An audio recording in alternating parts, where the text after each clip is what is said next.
Oke, baik Pak. Assalamualaikum warahmatullahi wabarakatuh. Izin memperkenalkan diri, nama saya Habib Pandia dengan NPM 22150610773.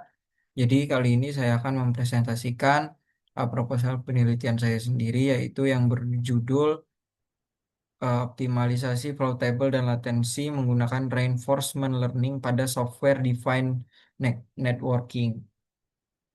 Jadi saya izin memperkenalkan diri lagi, nama saya Habib Pandia, NPM 22150610773. Kemudian ada daftar isi dari presentasi kali ini, yaitu yang pertama ada latar belakang masalah, yang kedua ada rumusan masalah, yang ketiga ada tujuan penelitian, yang keempat ada manfaat penelitian, yang kelima ada tinjauan pustaka, dan yang keenam adalah skenario eksperimen dan evaluasi, dan yang ketujuh ada rencana penelitian selanjutnya.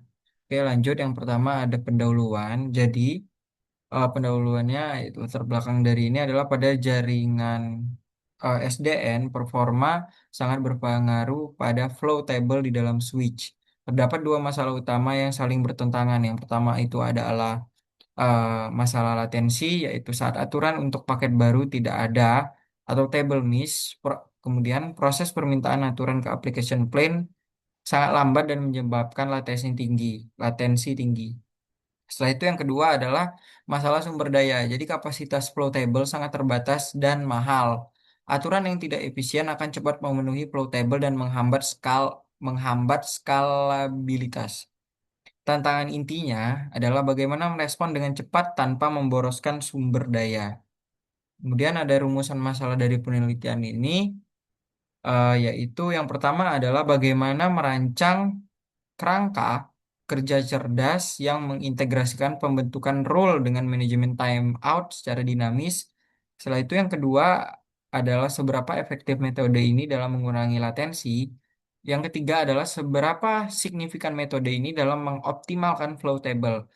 Setelah itu ada tujuan penelitian. Yang pertama itu adalah membangun sebuah kerangka kerja cerdas, manajemen eh, bernama DFLM, yaitu Dynamic Flow Life Cycle Management.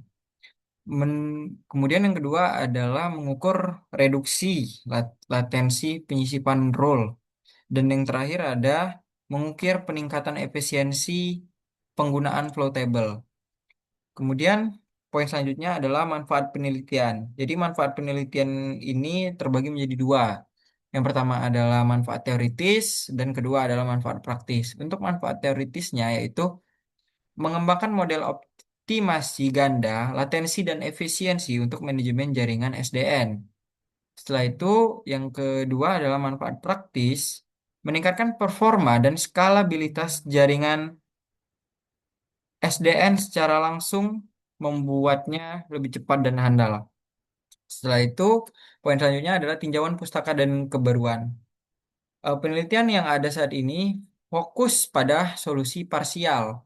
Yang pertama itu beberapa peneliti fokus pada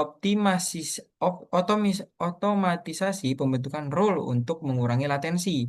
Yang kedua, peneliti lain fokus pada manajemen timeout dinamis untuk menghemat sumber daya flow table. Celah penelitiannya adalah belum ada solusi untuk mengintegrasikan kedua ini. Penelitian ini mengisi celah tersebut dengan DFLM, sebuah kerangka kerja terpadu. Sesuai dengan singkatannya tadi, yaitu Dynamic Flow Life Cycle Management.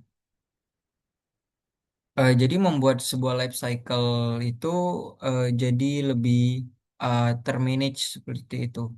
Setelah itu ada skenario eksperimen dan evaluasi. Jadi metode yang saya usulkan di sini adalah DFLM yang saya singgung barusan, yaitu mengusulkan agen cerdas dalam controller yang sering terjadi yang saat terjadi table miss. Secara instan melakukan dua hal, yaitu yang pertama itu membentuk rule baru dan menentukan idle timeout atau timeoutnya tadi dinamisnya dalam milidetik. Yang kedua, pengujiannya adalah akan membandingkan skenario DFLM dengan timeout dinamis melawan SDN klasik, yaitu dengan timeout statis. Yang mana di sini kekurangannya yang akan dilawan dengan kelebihan ini. peneliti terbaruan ini yaitu DFLM dalam lingkungan simulasi. Kemudian ada evaluasi yaitu keberhasilan akan diukur dari tiga metrik utama. Yang pertama itu ada latensi penyisipan rule yaitu pengukuran kecepatan. Yang kedua, durasi aktif rule mengukur efisiensi. Dan yang ketiga adalah throughput dan paket loss mengukur keandalan. Jadi dari tiga ini, jika tiga-tiga ini tercapai, maka akan dikatakan berhasil dari sisi DFLM-nya. Kemudian ada rencana penelitian selanjutnya. Jadi rencana penelitian ini menyakup empat hal utama.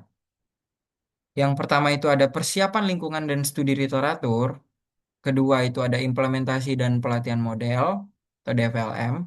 Dan yang ketiga adalah pelaksanaan eksperimen. Dan yang keempat adalah analisis hasil dan penulisan. Jadi mungkin itu saja presentasi dari saya.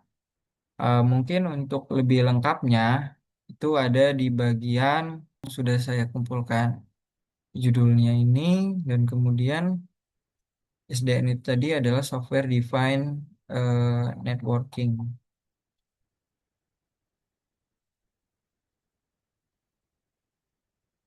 Oke, mungkin itu saja yang bisa saya jelaskan. Eh, saya akhiri. Wassalamualaikum warahmatullahi wabarakatuh. Sebelumnya saya mengambil dari empat referensi jurnal. Yang pertama itu ada Automized Flow Rule Formation by Using Learning in Software Defined Network.